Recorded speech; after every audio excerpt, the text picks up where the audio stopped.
This is the 7-seat Skoda Kodiaq, and I'm going to tell you everything you need to know about it. I'm Jordan, and you're watching Auto Express.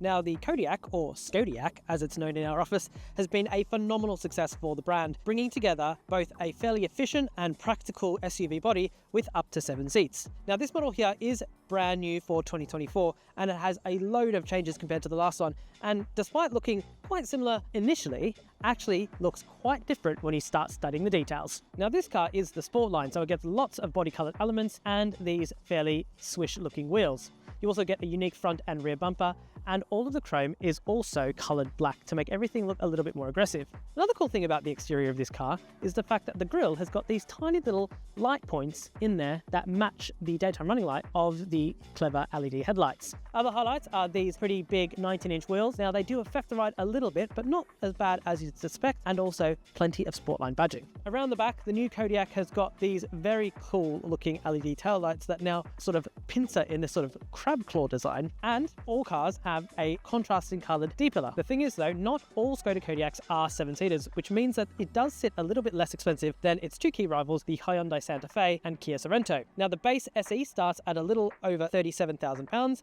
with the SEL and Sportline trims being sat above it. The Kodiaq range kicks off with the entry-level 5-seat SE, which can be had with a 148 brake horsepower mild hybrid 1.5 litre 4-cylinder engine, or a 210 litre plug-in hybrid, which has the same 1.5 engine but with a pretty big 25.7 kilowatt-hour battery that allows up to 75 miles of range. All Kodiaqs come with a DS3 transmission. Step up to the next level at SEL and you'll get a 7-seat layout as standard, except on the PHEV, and this starts at just over $40,000. The SEL also has the option of a 190 brake horsepower mild hybrid 2-litre diesel engine with 4-wheel drive that costs from around $46,000. In time, there will be a 200 brake horsepower pure petrol and another 200 horsepower plug-in hybrid. Now, the Sportline that you see here costs around £2,500 more than the SEL and features this racier look. But as cool as the outside of this Skoda Kodiaq is, most people buy their Kodiaq for the inside. And when it comes to the comparison to the old car, it's the new car's cabin which is leagues ahead of the old one. As you can see, it is far more stylish, comes with lots more interesting materials and better digital interfaces. A real bonus as well, if you look closely, are these virtual dials here which control the air conditioning and really anything that you can program into it. They work by twisting the knob here, controlling the volume,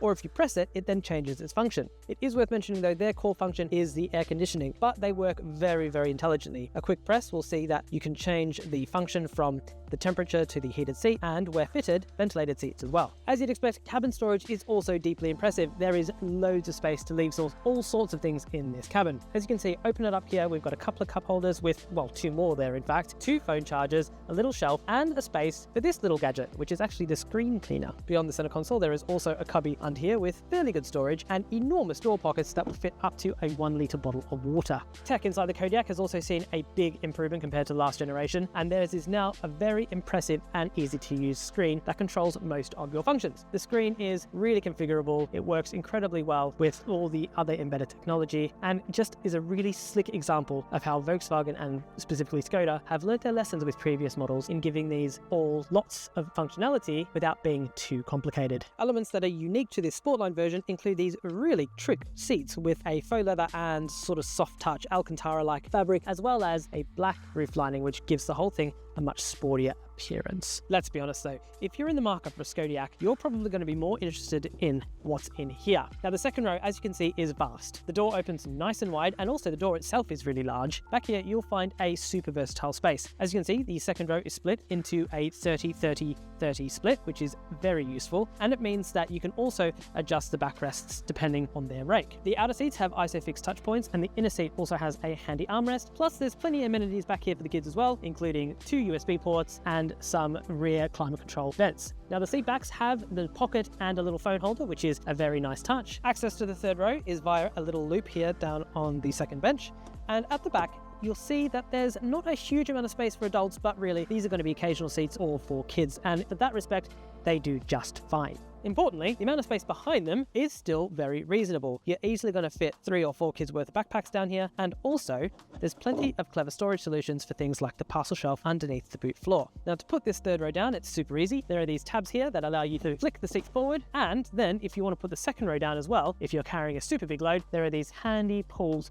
on the side, leaving a cavernous space. Now, this isn't the biggest car in terms of footprint in its class, but it is plenty versatile enough for most families. With all 7 seats in space, the boot space is rated at about 340 litres, which is equivalent to a Super Mini, which is probably just enough space for your day-to-day shopping or a few school bags. However, if you need those extra loads, you can always put those seats down. Of course, the biggest trick that Skoda pulled with the Kodiaq the first time around is that despite it being a pretty big car, it still kind of drove like a Golf. Now, that's of course because it shares a lot of its underlying components, and that's really no bad thing. The good news is that this Skoda Kodiaq is just as sweet to drive. It does drive smaller, more agile, and more European really than many of its main rivals. Generally speaking, we found the diesels to be pretty refined, even though they are a bit chuggy under load, although they are pretty reliable and very efficient when driven out on the open road. The plug-in hybrids do feel a little bit tardier to drive though. Although they have lots of power, the extra weight of the batteries does blunt performance. It's also not quite as slick to drive. There's a bit of extra weight around the rear, and the whole thing feels a little bit more cumbersome. That said, by comparison to many of its rivals, it's still a very good car to drive, which is really where this car's ace card comes in. A word of warning though, for people looking for a pure petrol version, fuel consumption can get quite scary on those. Albeit it was the previous generation, we found that a 2-litre turbocharged petrol model with, well, around 200 horsepower was struggling to beat 30 mpg, which could be a problem if you don't want a plug-in hybrid and if you're not really into diesel anymore. Performance of that turbocharged petrol engine though is still pretty good considering, and if you don't mind spending a bit of extra time at the Bowser, well, it's not a bad option. So what's our verdict on the Skoda Kodiaq? Well, we think it's a great value, is really efficient with space, and even has some pretty good engines. And there are a few issues here and there when it comes to efficiency on certain models and that sort of thing, but generally speaking, we couldn't recommend this car enough, which is why it gets a solid 4.5 stars.